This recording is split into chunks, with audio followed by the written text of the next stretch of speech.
Je vais vous raconter 3 histoires. On va vous raconter, parce que Ludo il raconte finalement avec sa musique aussi. 3 contes, ok? Le premier, à un moment il y aura un échange. Il y en a sûrement qui le connaissent déjà, surtout les enfants de ballon. Quand je dis tac tac tac, vous répondez? Ouais, parfait. Encore tac tac tac? Croc, croc, croc. Tac tac tac? Croc, croc, croc. Super. Vous êtes prêts? Vous ouvrez grand vos oreilles. Vous pouvez même vous allonger. Vous pouvez fermer les yeux en fait, parce qu'il n'y a rien à voir. Il y a tout à entendre. Ok?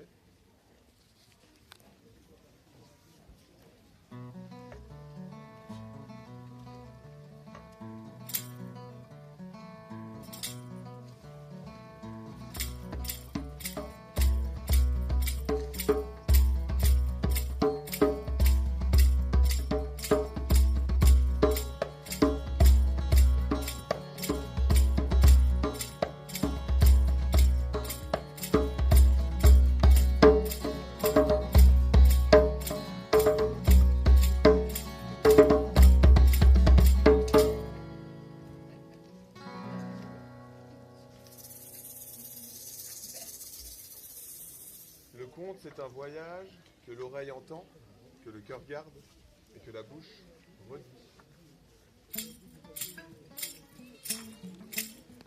Il était une fois une petite fille qui s'appelait Diabouendao.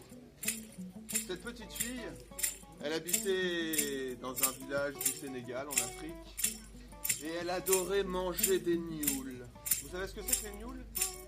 C'est comme des petites noix. C'est les fruits d'un grand arbre qu'on appelle le palmier. Tous les enfants d'Afrique raffolent des nioules. Mais Diabouendao, elle en abusait. Elle passait ses journées et ses nuits à manger des nioules. Mais une nuit, on a entendu un rugissement terrifiant qui provenait du fin fond de la brousse. Aussitôt, tous les gens qui étaient restés dehors à profiter de cette belle nuit étoilée, tout le monde est rentré chez soi. Tout le monde s'est barricadé avec des meubles, des planches, chacun dans sa cage. Dans sa case. Plus personne dehors dans le village. Plus personne sauf Diabouendao. Il y a la mère de Diabouendao qui a sorti sa tête par une fenêtre qui a dit « Diabou, Diabou, ma fille, mais qu'est-ce que tu fais? Tu as entendu le rugissement du lion ?» Il va s'approcher du village. Il va sentir que tu es la seule personne dehors et il va venir te manger. Viens vite te mettre à l'abri. Mais Diabouendao, elle mange ses nioules. C'est pas ce petit lion de pacotille qui va faire peur à Diabouendao. Diabouendao, elle mange ses nioules. Et elle a continué à manger tranquillement. Tous les jours, Diabouendao s'installait dans la cour de chez elle. Sur une grande pierre plate, elle disposait ses nioules. Et avec une plus petite pierre, tac, tac, tac, elle les mangeait. Tac, tac, tac, croc, croc, croc. Elle se les jetait une par une avec des lys dans la bouche. Et elle passait ses journées et ses nuits à manger des nioules. Mais on a entendu un deuxième rugissement. Beaucoup plus proche celui-ci. Il n'y avait plus un chat dans les rues du village. Plus personne dehors sauf Diabouendao qui mangeait ses nioules. Et tac tac tac. Et tac tac tac. Et tac tac tac. Elle mangeait ses nioules.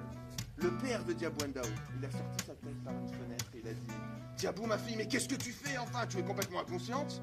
Tu n'as pas entendu le rugissement du lion? Il est plus proche. Il est sûrement bientôt rentré dans le village. Il va venir, il va te manger toute crue. Dépêche-toi de rentrer à la maison. Mets-toi à l'abri. » Mais Diabouendao, elle mange ses nioules. C'est pas ce petit chat pelé et malade qui va faire peur à Diabouendao, enfin. Diabouendao, elle mange ses nioules. Et elle a continué à manger ses nioules. On a entendu un troisième rugissement. Terriblement proche, celui-ci. Très proche, Elliot. Je vous avais pas parlé du frère de Diabouendao, qui habitait seul dans une case au fond de la cour. Il a sorti sa tête par une fenêtre et il a dit « Diabou, Diabou », en chuchotant parce que le lion était tout près. « Mais qu'est-ce que tu fais? Le lion est là, tu l'as entendu? Il est tout proche, tellement proche qu'encore quelques pas, et il va venir dans la cour, il va te manger. Viens vite te mettre à l'abri avec moi dans ma case, dépêche-toi. » Mais vous me fatiguez avec votre histoire de lion. Diabouendao, elle mange ses moules. Tac, tac, tac. Tac, tac, tac. Tac, tac, tac. Mais le lion, il est rentré dans la cour. Et il s'est dirigé droit vers Diabouendao. Diabouendao, elle n'a pas eu peur, elle s'est levée, elle a posé sa petite pierre, ses nioules, et elle s'est dirigée droit sur le lion. Et quand le lion et Diabouendao se sont rencontrés, le lion, il a avalé Diabouendao. Mais Diabouendao, elle est sortie par les fesses du lion. Et elle a avalé le lion. Mais le lion est sorti par les fesses de Diabouendao et il a avalé Diabouendao. Mais Diabouendao est sorti par les fesses du lion, elle a avalé le lion et elle a bouché ses fesses avec du papier. Et elle est allée se coucher.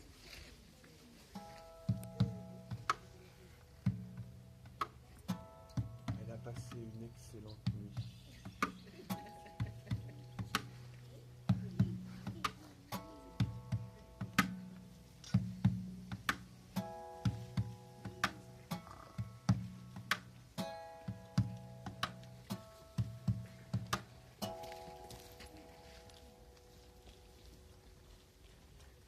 Et le lendemain matin, quand Diabouendao, elle s'est réveillée, à peine ses petits pieds ils ont touché le sol, elle s'est mise à courir aussi vite qu'elle le pouvait.